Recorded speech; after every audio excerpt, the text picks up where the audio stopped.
Hi, it's Jasmin. You know, that girl who did you know what way before the internet ever existed. Join me and my special guest every week as we talk about anything and everything because nothing is too taboo. So punch your ticket and get on board the Krazy Train with me, Jasmin St. All aboard! Welcome to a brand new episode of Krazy Train Podcast. This week's guest is a complete icon of the rap era. He entered the scene in 1988 with Kid and Play. So let's welcome to the show the legendary and iconic DJ Wiz. Woot woot! So the party is here. I am so glad to finally meet you virtually, DJ Wiz. Thank you for joining me today. My pleasure, Jazz. My pleasure. So what's up? What's going on? I'm ready to party. Aside from like our pizzas we were talking about before, like really good food, just everything. So I obviously grew up in the 80s and kind of grew up in the 90s. So obviously I know who you are, and you were one of the most iconic figures in rap in the 80s. I really, if I had a time machine, I would go back and stay and not leave between, like the middle 80s to the early 90s, because it was just a fun, carefree time. I think the difference now is because we have all of this technology. Technology just kind of ruined the fun. We had to be up in each other's face back then. There was no texting, there was no cell phones, there was none of that. We had to go outside and meet people and talk with people and interact with people. So I definitely missed that. And of course the styles, you talk about hair, like 80s hair. You know what I'm saying? Everybody had the cool 80s hair. When I had hair, I had a little flat top. You know what I'm saying? I had a little twist. I had all these, those fun things that we used to do back then. Yeah, I used to have the Aquanet, and I was afraid my hair would catch on fire. So I kind of like laid off of it. And I just left like the long natural hair. And, obviously in school, we totally know who Kid and Play was because we've seen House Party a zillion times, which is a lot of fun, by the way. How did you get into music to start? Well, I come from a music household. I am the youngest of 7 children. Okay. Oh. So, and I was the only boy. So I had 6 older sisters who played music nonstop. And when I was born, like, I think 2 of them were already gone and married, 3 of them actually. So I grew up with 3, and they were a few years older than me. And like I said, you know how it was back then. You either had to listen to the radio, and we only had a couple of stations, or you had to go buy the records. So my home was full of music, records playing nonstop. We had the old school big piece of furniture record player that with the speakers, like if you are from the 80s and 70s, you know what that is. That was like a fixture in every household, just like the big console TV. You had the big record player with the radio and everything built in, and the console TV. So my closest sister in age, she was nonstop with the 45s, just playing whatever was new, whatever was hot. And like she played the records so much, they would turn white. Like the grooves wore out. So that's how much music got played in my house. And that's just one sister. Not to mention my dad. My dad, and I got to give credit to my dad. And, my parents were immigrants. My parents were born in Panama, but they're old school. But, they're real Americans. Like, so my dad, he was up on the culture. I mean, my dad had records in every genre. Johnny Mathis, Engelbert Humperdinck, Glenn Campbell, Johnny Cash, you name it. We had it in my house. So I had all kinds of seasonings to my culture, as far as music goes, and a couple, whatever, every other culture record too. But I just say all that to say is I had a lot of flavoring in my upbringing of music. Yeah, it's definitely interesting. And I like hearing that. When I grew up in England and France around that time, so I would watch Top of the Pops. That was our program, right? So I'd watch like Shakin' Stevens, Madness, bands like that. Then you come back to the States, you have the Go-Go's, Duran Duran, Iron Maiden, like all this really cool stuff. But that's interesting. You grew up in a household that knew all Johnny Cash. Yes. Engelbert Humperdinck. Engelbert Humperdinck, like you see, you got to be old school to know who Engelbert Humperdinck is. Yeah. So I mean, Nat King Cole, all of these incredible icons of music, and you mentioned Top of the Pops. I got up on them later because I mean, Salt and Pepper performed on Top of the Pops, and I saw it's actually on YouTube. You can go watch it right now. But so I went and saw more performances. Top of the Pops was awesome. Yeah, I mean, it's because it was live too. Like it was very live, and the crowd was really into it back then. So you saw some good stuff for sure. And growing up here, and I'm saying before we had cable TV. We only had a couple TV channels, and whatever artist got featured on those primetime shows, whether it was Sonny and Cher, or I'm really showing my age. I'm sorry, but I'm It's okay.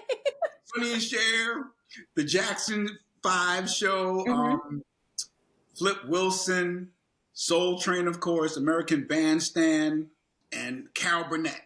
Like all of these shows, like they just seasoned me. You saw so much talent, and also everybody kind of watched the same thing because like there was not a lot of options, so everybody had to watch the same thing. It's just like what we had: ABC, NBC, CBS, whatever was shown on those channels, everybody watched the same time. It was like we all ran home same time to watch whatever was happening.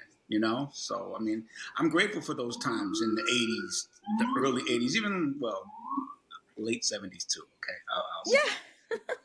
Yeah. I remember Soul Train. I mean, that was one of my favorite shows to watch. I love the girls on that show, like the hair, the style. It definitely, I feel, has gone so downhill nowadays versus then. I sound so ornery and terrible. I get it. And that's funny, Flip Wilson, because I know Flip Wilson as well.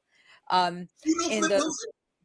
It was by accident. I was running a medical company, and I spoke to him once on the phone. He was very nice, but I didn't realize who he was because I'm there like taking his information down, and I put two and two together after because I had asked for a credit card to hold something, whatever the service was.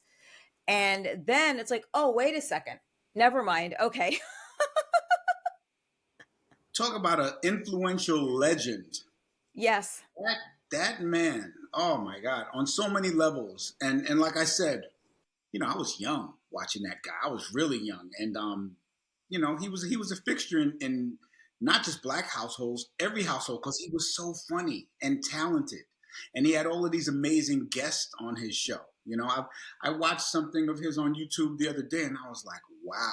I didn't realize, when you're younger, you don't really realize who's who until later. And you're like, oh, I know that person. And yeah, and that's just one example. I remember there were pivotal things I remember. Like I'll never forget when I saw the Jackson 5 perform on the Sonny and Cher show.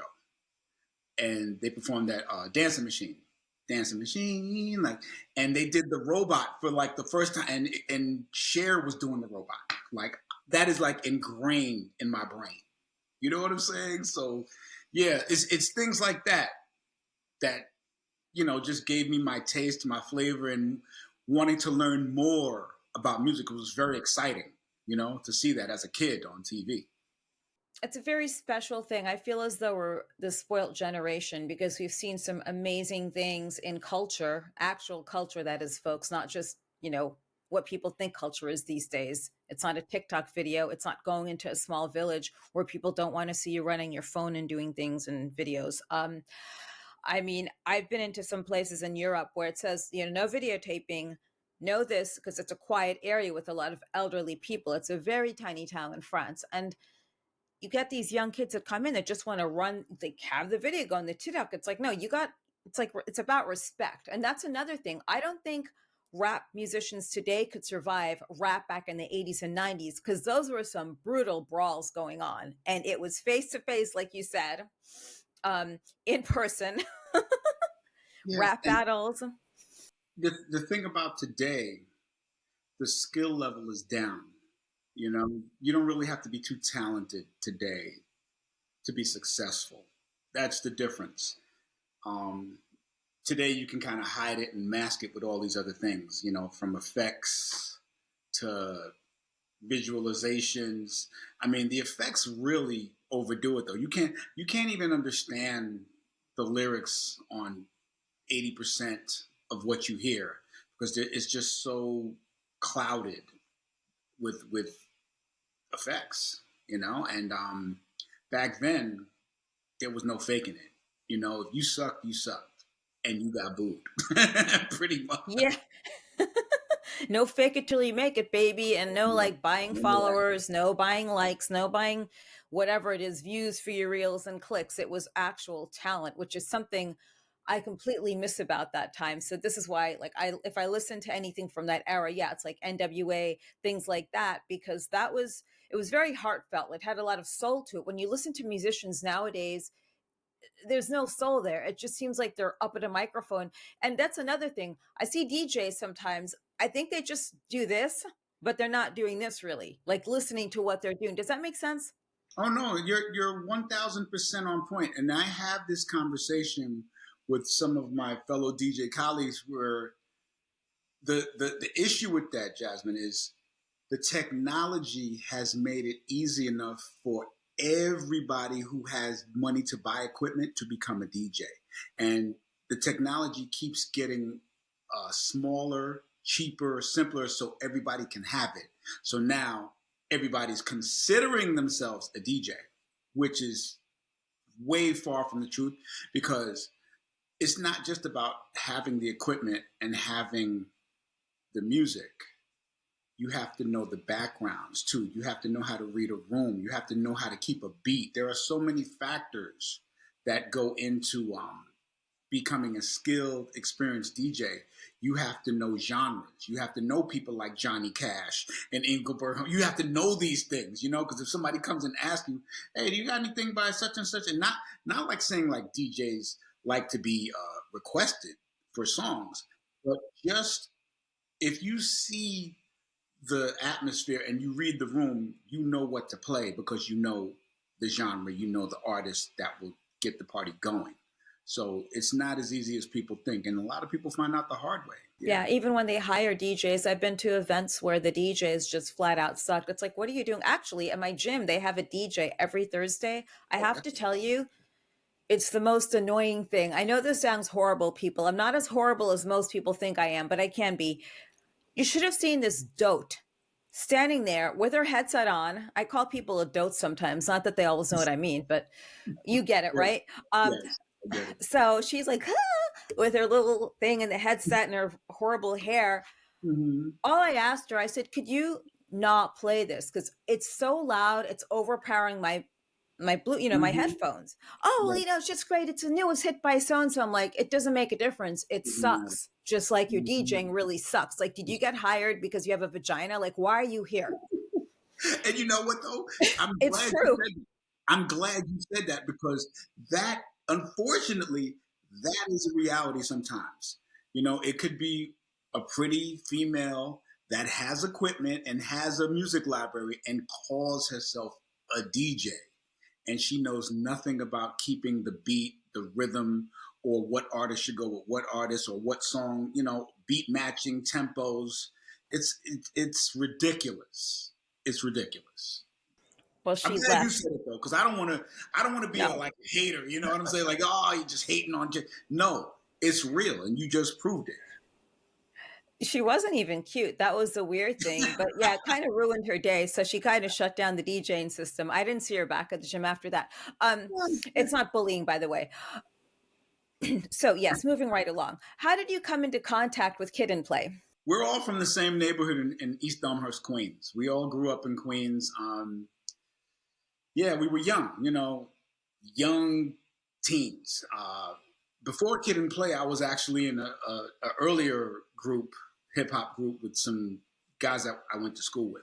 Kid and Play are like a couple years older than me. And back then when you're kids, if you're 1 year older than somebody, they're like that person under you is like a young kid to you. It's just weird how that works. Where today as adults, 1 year, 5 years, 10 years, we're still in the same range. But as kids, if you're 2 years older, oh, that's my younger whatever, So Kid is 2 years older than me, and Play is 2 years older than him. So we got together in groups before Kid and Play. Okay, so it's like a neighborhood rival rap groups. Okay, so I was the DJ for a group called the Turnout Brothers, and Kid was a rapper in my group. Okay, it was 4 rappers, and Kid was one of the rappers, and we're all friends though. So Play was in another rival group. We're all friends, called the Super Lovers. Okay, yeah, this is kind of where he got the name Play, because it was short for Playboy. He was called Playboy, the Lady's Joy. That was his whole title, you know. And back then in the 80s, from the DJs to the rappers, everybody had this like long, very dramatic names. You know, I wasn't DJ Wiz back then. I was the Grand Wizard M.E. That was my whole DJ name, believe it or not. So then, you know, we started just making everything short and sweet. Okay, that's Wiz, DJ Wiz. That's it. You know, Wiz. Wiz is my DJ. And Kid's name was the Kid Cool Out. That was his name. Okay, it wasn't just Kid. It was the Kid Cool Out. So everybody just had these, you know, a dramatic effect, you know, making you feel like you're something big and powerful. That's just how it was back then. So, and this was, I'd say, a good 7 or 8 years before Kid and Play. So, yeah, as teens, we just did like neighborhood shows, and we were actually like my group, the Turnout Brothers. We were fortunate enough to do some early stuff with a radio DJ called the Supreme Team. It was a radio show called the Supreme Team. And this is when rap was not on the radio. They were on like 4 in the morning on 105.9. Like, it was unheard of to hear hip hop on the radio back then, especially during the day. It didn't exist. So anybody that was a fan of hip hop back then and you knew about these shows, you just tuned in so you could hear what was going on. And we kind of like got a little following back then, even in the early 80s. But you know, I just want to say that we've been lifelong friends since East Elmhurst.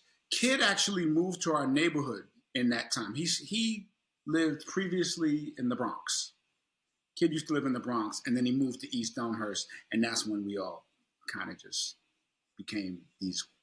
Oh wait, I'm skipping over a part. Play always tells this story about when Kid came to the neighborhood, and there was somebody was having a party, like a house party in the neighborhood or something, and you know, not too many people would touch the microphone. So somehow Kid got invited to rap at the party, and nobody really knew him at the time. So Play said, you know, he heard this voice sounding like this big, mighty, you know, powerful voice. And then he turns around to see who's rapping, and it was Kid. And Kid looked like this little skinny dude with these thick glasses and a little afro, just tiny, like real scrawny dude, but the voice of like a god, you know, like it was funny. So from that point on, them guys were like best friends. When you say names, I think of Arabian Prince from NWA. I Yeah. mean, they all had these really slick names, the Arabian Prince, and Yes. you had Grandmaster Flash, Melly Mel. Exactly. So it was Grandmaster Melly Mel. And he still Okay. goes by that. He still Yes, goes. he does. I mean, Grandmaster Flash still goes by Grandmaster Flash, but we just call him DJ Flash now, you know? And it was like that for everybody. There was another very influential rap group from that same era called the Cold Crush Brothers. Cold Crush 4, Cold Crush Brothers. Grandmaster Caz was the lead rapper.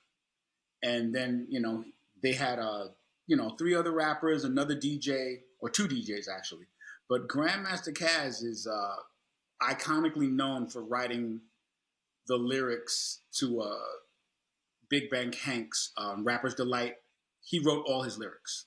So Big Bang Hank from the Sugar Hill Gang was basically a fraud. You know, What? Yeah, he was a fraud. He didn't write his rhymes. Oh my God. Grandmaster Caz wrote all his rhymes, and this is documented. Like I'm not just revealing this. This is, you can go online and hear Caz say it out his own mouth. Grandmaster Caz is responsible for writing the lyrics for the first national rap record that influenced the whole culture. So and I'm glad to repeat that because people need to know. There are probably a lot of people who never heard of Grandmaster Caz. If you want to see who he is, just Google him, Grandmaster Caz, C-A-Z, and check this out. Big Bang Hank actually repeats Caz's lyrics so perfectly, he even spelled his name in the lyrics, the rhymes that he says. He says, I'm the C-A-S-N, the O-V-A-N, the rest is F-L-Y. I go by the code of the doctor of the mix, and these reasons I'll tell you why. So Casanova Fly was Grandmaster Caz's other name. And Big Bang Hank just says it. He just says it right there. And then he says something else about his crew. He actually names his crew too, but I just say all that to say is go listen to the record because Big Bang Hank tells on himself. It's See, funny. I used to listen to that, to Sugar Hill Gang, like all the time. Yeah, how could you not listen to them and all those songs? The one thing I'm seeing, the one common pattern here is Grandmaster. Everyone is a Grandmaster. Then when you have these parades, you have the Grandmaster leading a parade. Is there any correlation to that? I used to make jokes with a friend of mine. I called him Grandmaster Guido because he was leading the Italian American parade. So, Grandmaster Guido. I think that's hilarious. Grandmaster Guido. Wow. I think it just goes with the showing of you are a master at something, or you're the best master at something. Because even like in martial arts, they have grandmasters. I'm a 10-degree grandmaster belt of whatever, whether it's kung fu, karate, whatever, and they always have that grandmaster in the name. But those guys earn it with tests and degrees, and they fight for it. Where a lot of us, we just called ourselves that, But I mean, in cases of certain rappers and DJs, it is definitely well earned. For Grandmaster Flash to call himself Grandmaster Flash, he was the best at that time. He was a creator. Grandmaster Flash definitely created a style of DJing that nobody was doing. So he's earned the name. Grandmaster Melly Mel was considered the best MC in the world at that time. Nobody could tell rhymes like Grandmaster Melly Mel or Grandmaster Caz. They both were like on equal parts. They both had different styles, and they both influenced this entire culture. Like it's just amazing. So some people are justified to have that Grandmaster title in their name. Absolutely. Yeah. Grandmaster Melly Mel should be called Grandmaster Coroner as well. I worked with him on a movie, and we were coroners. So What? he was a very good coroner. Yeah, it was a film, 3 Days Rising. It was shot in New York, and he was in the film. I didn't know I knew that I saw that he was on the call sheet, but I didn't know he was working the same scene as my partner as a coroner. So it was interesting. He does his acting as well. Wow. Very cool. It was a very cool day for that. I think Ice-T was in it. So Kid was a transplant into Queens, sort of like Ice Cube was a transplant from the Valley into South Central. Not many people know that, by the way. They thought Ice Cube came from Compton. He wasn't. He was from the Valley, from 818, totally different area. I didn't know that until See, there you go. No. What was revealed to me was his DJ, Sir Jinx. Sir Jinx told me that, and I was like, "Oh, okay." And Ice Cube was quick to give Sir Jinx all of the credit for him even becoming a rapper. You know, yeah, it's amazing. I think it was during when he got his star on the Hollywood Walk of Fame. Gave it up to Jinx, and that's when Jinx kind of told me, like, yeah, you know, I did this, I did that. I'm like, wow, you never know how these people become who they are until a lot of times they have to, you know, they give the credit, which is good. You know, it's good when you are humble enough to say, I had help. This person, you know, I love when people give it up like that. Are you looking for a safe way to bet online where there is something for everyone, including yourself? Then go to betonline.ag, where I am sure you will find something. Don't forget, it's betonline.ag for the most variety and the safest way to bet online. One of the problems I think we have with gangster rap is, okay, it's sold mostly to white suburban kids who think that these guys have this big gangster rap lifestyle. Then you have someone like Suge Knight who sells these records to these kids, and he's living the nightmare of it, from jail time, health problems, and all that stuff. When did it start becoming violent in that scene? Well, this is the thing. It usually never was violent in the actual business. It was never violent until this whole East Coast West Coast thing. You know, even here in New York, uh, most of us were brothers. Like we all just wanted to party and boost each other up and and basically just be a part of something. You know, everybody just wanted to be on. You know, because back then it was much harder to be on. You know, you couldn't just record a record like that, like how you could today. You had to have money. You had to go book studio time. You had to pay for an engineer. You had to do all of these things to become an artist. So people were hungry. You know, there was no time for beefs and all of that stuff. And it's strange because, you know, I toured, we toured. Kid and Play toured with Digital Underground when Tupac was a part of Digital Underground. We toured with the Public Enemy. We toured with NWA. We toured with Too Short, JJ Fad, all of these groups, okay? And MC Hammer. Like, we've done shows with everybody. And everybody was just about the fun. When, with the introduction, and, you know, Suge was, he was basically a shit starter. You know, that's what it was. And I don't even think he knew what he was starting when he said a lot of what he said. And, you know, between starting a little beef with Puffy, Diddy back then, you know, Puffy was in such a big spot back then because he was so large for creating Bad Boy and Biggie and all of that stuff and all of those incredible artists back then. Mary J. Blige, he was down with all of these incredible artists. So for somebody to smudge his name, which now we know his name is different now, but back then when Suge said what he said, it just it resonated badly with the fans from the East, you know? So from that point on, things just kind of, you know, it's like everybody was territorial, you know? I mean, look, even in New York, when we were kids, you know, I told you about the Turn Out Brothers and the Super Lovers. We stayed in Queens. We didn't go to the Bronx. We didn't go to Brooklyn. Everybody was kind of like in their own borough. Nobody ventured out because everybody was territorial. It's just how it was.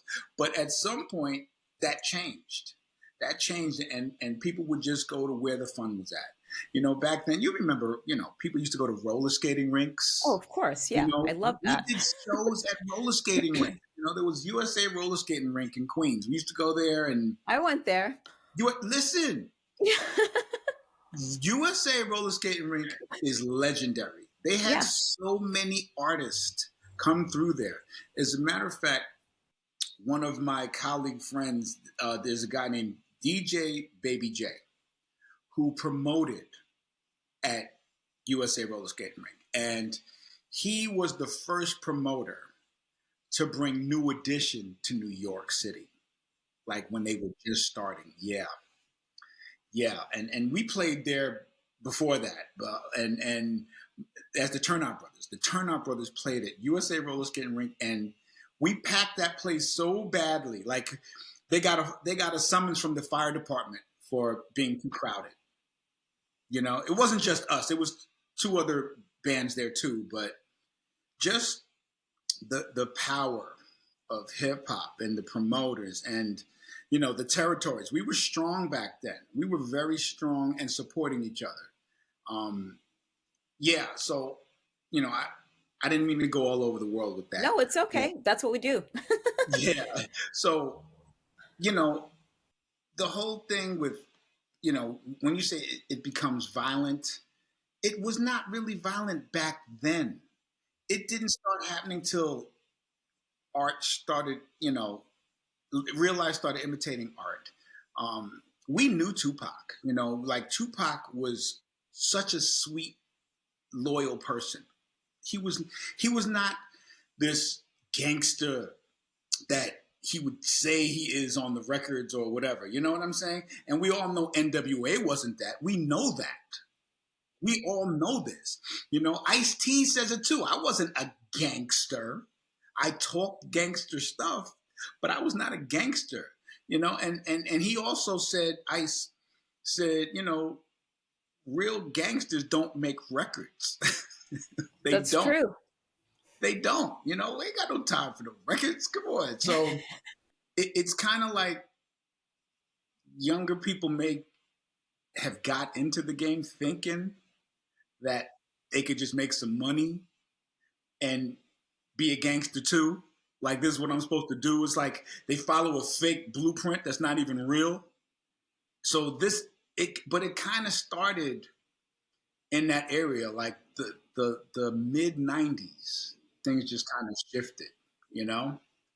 And it was unfortunate. It's unfortunate because I forgot who said it. Somebody said this recently, just talking about those records back then, whether it was NWA or just anything that spoke about ignorance and calling, you know, women bitches and is it okay to curse? I'm sorry. Yeah, I cursed all the time on here. I'm sorry. I'm being tamed today. You could say bitches, you could say hoes. I mean, okay. I call people bitches every day in my normal life. Of that. So all of those records where the ignorance was promoted, it just sent the wrong message, whether it was to white suburban America, to the young black kids, Latino kids in the ghettos, or wherever you are. It just sent the wrong message. And unfortunately, that message really did affect our culture. It just did. You know, it's sad. Yeah, I watched Straight Out of Compton, and I became friendly with Arabian Prince after, like, because I interviewed him for some newspapers and a few other things. Yeah. Legend. Exactly. I mean, he's doing all these really cool tech things. He works with the inner city with kids, helping them, you know, see where their best part is. Like, they don't have the support system some kids do. Now, the interesting part with Suge Knight is the night before he got busted, I saw him out at the Rainbow Bar and Grill in Hollywood. I was this close to pouring a drink in his face. I didn't realize who he was, and I didn't give a fuck. That's the difference, is I would just do it anyway. But when you say talking shit and starting things with people, you're right on the money. And it's a shame that's what kids think, that's what this business is, because it's not. My 2 degrees of Tupac, my best friend's mother is a BLA. She's a Black Panther. I used to teach Black Panthers, the ones that were in jail. I used to teach their kids French when I was younger. It was part of this whole like nonprofit organization thing that my friend's mom had set up. It's legal though, or was legal. So you can teach French, like you know French that well, like you can. Je parle bien français, oui. Oh. C'est ma première langue. So it's like my first language. So I want to sound like I know something. No, you could. Anyone can. But so my friend was supposed to get set up with Tupac. Didn't happen, obviously. But from what I heard, he was a very lovely person. I guess that they're still friends with his mom or whatever is left of his family. Yeah, but it's interesting what we have now and what people portray as rap music and hip hop. What do you do these days to keep yourself busy? Because it seems like you've extended your talents for quite a few decades successfully. Once you learn how to DJ and you had passion to DJ and you love music and you have the rhythm and the beat inside of you. So it will never go away. You know, the passion to DJ and to keep exciting a crowd. Like you have to that's the best thing about being an artist or a DJ is to learn how to turn the crowd on, to get the reaction from the crowd, to excite the crowd, because it gives you adrenaline and it's almost like a high. It's a natural high. So that's part of the motivation. And, you know, Kid and Play broke up in the mid 90s, okay? But DJ Wiz was DJ Wiz from 1978, okay? I'm 58 years old, okay? I'll be 59 next month. And I've been DJing since I was 9. You know what I'm saying? And it's wait, 9, no, 11. I'm losing math. Whatever the case, 78 is when I really took it seriously. And ever since then, it just never stopped. I've been purchasing records. You know, I don't buy records anymore, obviously, because it's hard to find records. But I'm saying this to say, once you learn and have a passion for something, it's like riding a bike. You know, you just get up, you do it, and it's easy. It's easy to me. So I'll never stop doing it.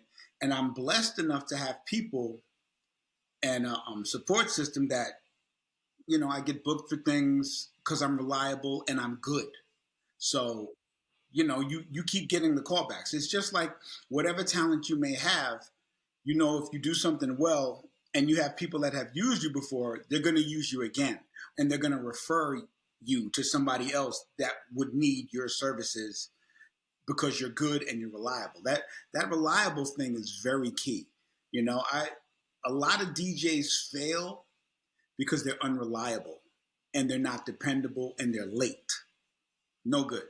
No bueno at all. You got to be early and you got to be reliable. You know, if there's a problem to be solved, you got to be able to solve it, whatever it is. You know, you got to be able to just go on the fly. Oh, okay, that needs that, and that needs that, and that's how you stay booked. And what is the saying? Booked and busy, right? That's how you stay that way. You know. Yeah, but also means don't go showing up to work high on whatever drug is really cool and trendy at the time. And I've seen that so many times. People are crazy.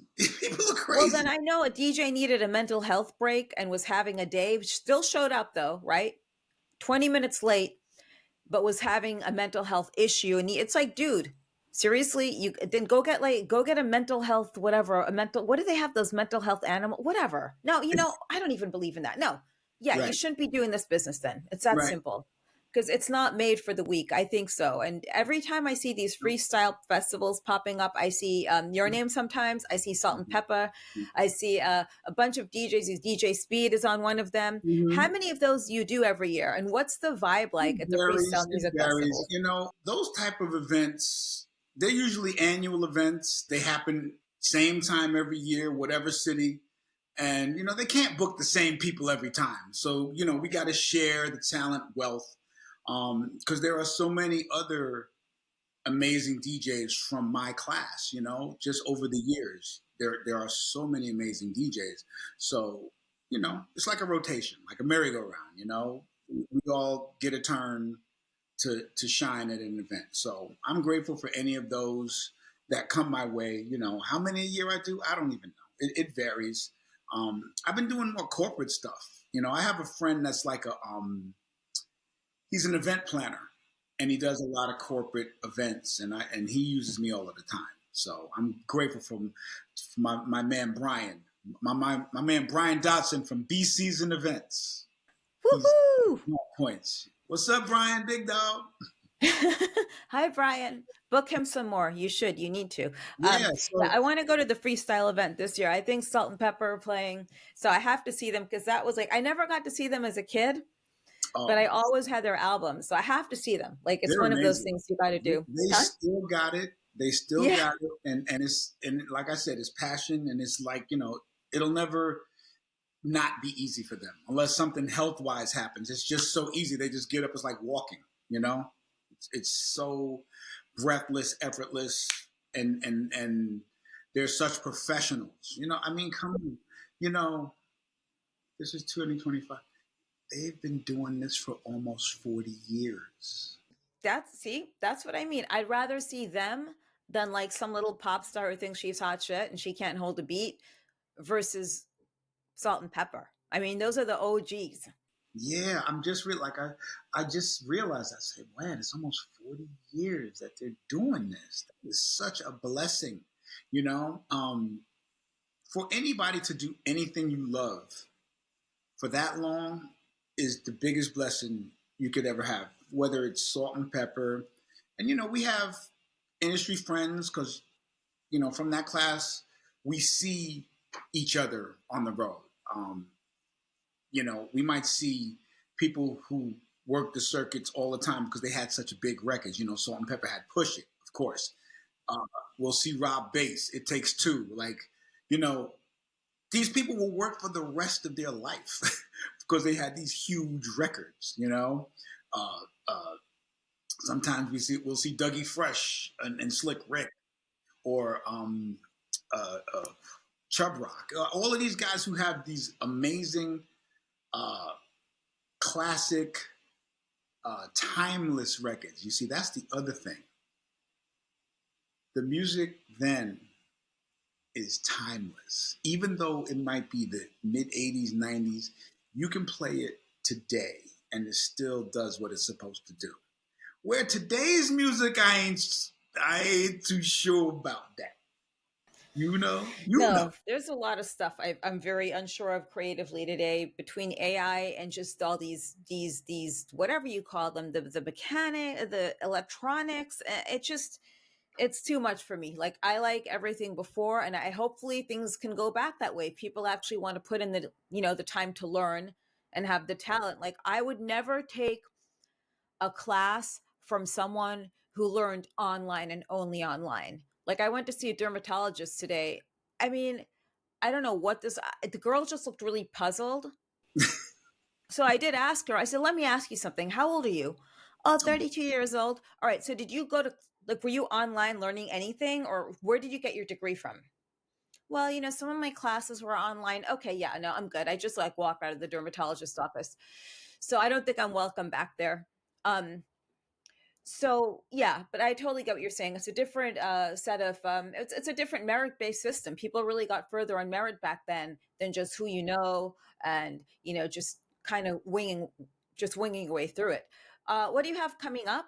If people want to see you somewhere, do you have any appearances soon? I used to have a residency at a local lounge here in New York City called the M15 Lounge. We, and I say we, me and my partners, I have my DJ partners and host partners, DJ Vernon, the Awesome Two, who are hip hop radio legends who don't get the credit they deserve, um, and VJ Ralph McDaniels from Video Music Box, who's a local and national hero because he had the first syndicated video show in the country that played rap and all of the music that would not get played everywhere. So he actually has a documentary on Showtime. Yeah, Nas produced it. It's amazing. You should go see it and hear this man's story. So that group of people and myself, we used to have a lounge called the M15 Lounge in right in Soho, Tribeca area. We did that place from 2006 to the end of 2019. We had that place for 13 years. And when we first started, we did it every week. After like 2 years, we changed it to like once a month. And then like special occasions, we would do it like every other month. But that was the last place that I played at regularly because it was our home. And when I say it was our home, we didn't charge admission. We just wanted people to come and party and feel good because we played that feel good music from the 80s, even the 70s. And what made our party stand out is we were playing the music videos. We were not playing the music. We were playing the actual videos. You know, we called it the video mix party, which I still do on my own. So I would go to a party and DJ, you know, it could be going from Blondie's Raptured into, you know, Michael Jackson's Billie Jean, and you're watching this as you're on the dance floor. It was just an amazing experience.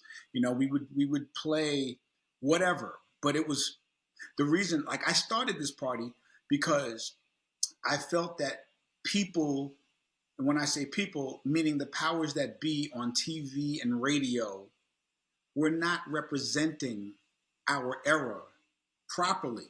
Like you guys are playing all of this, crap, and you're acting like we never existed. So I started this party with those guys just so they would not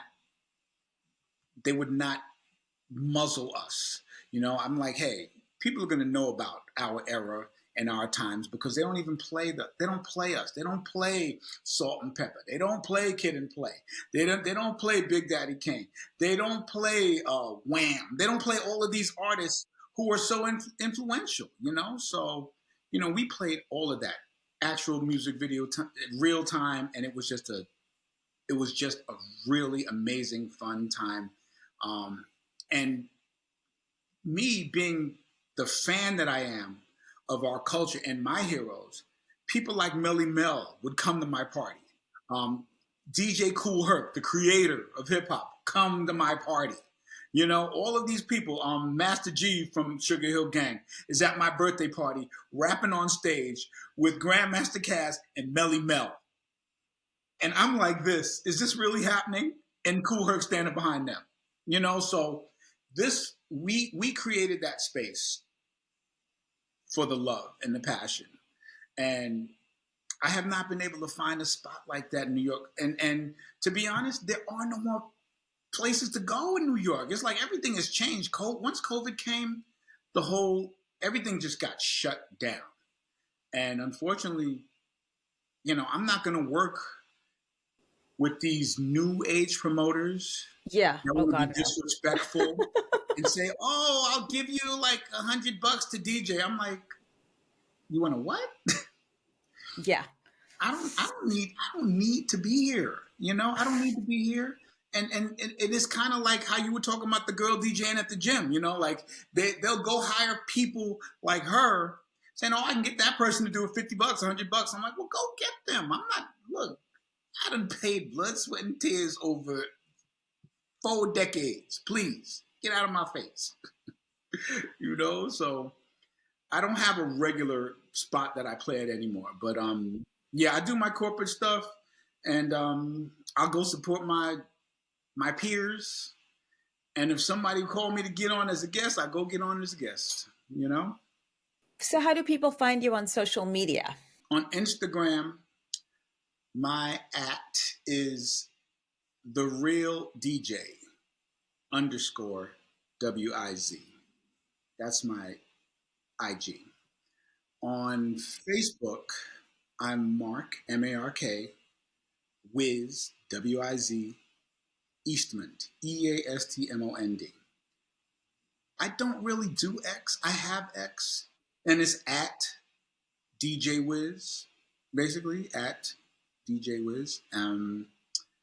And I'm not really up on the TikTok. Like I gotta get with the TikTok. You know, I created an account. I don't even know what its name is. I don't even know what it is. But I'll update my website once I get it. Yeah. Oh, my website. Yes. DJWiz.com. The The DJ Wiz, W-I-Z. I don't know why some people want to put an H in my name. It's short for wizard. DJ Wiz, thedjwiz.com. Yep. Well, there you go.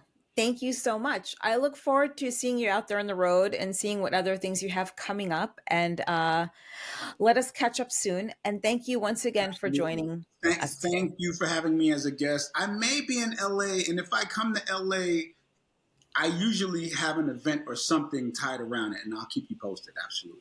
Please. I'd appreciate that. That'd be great.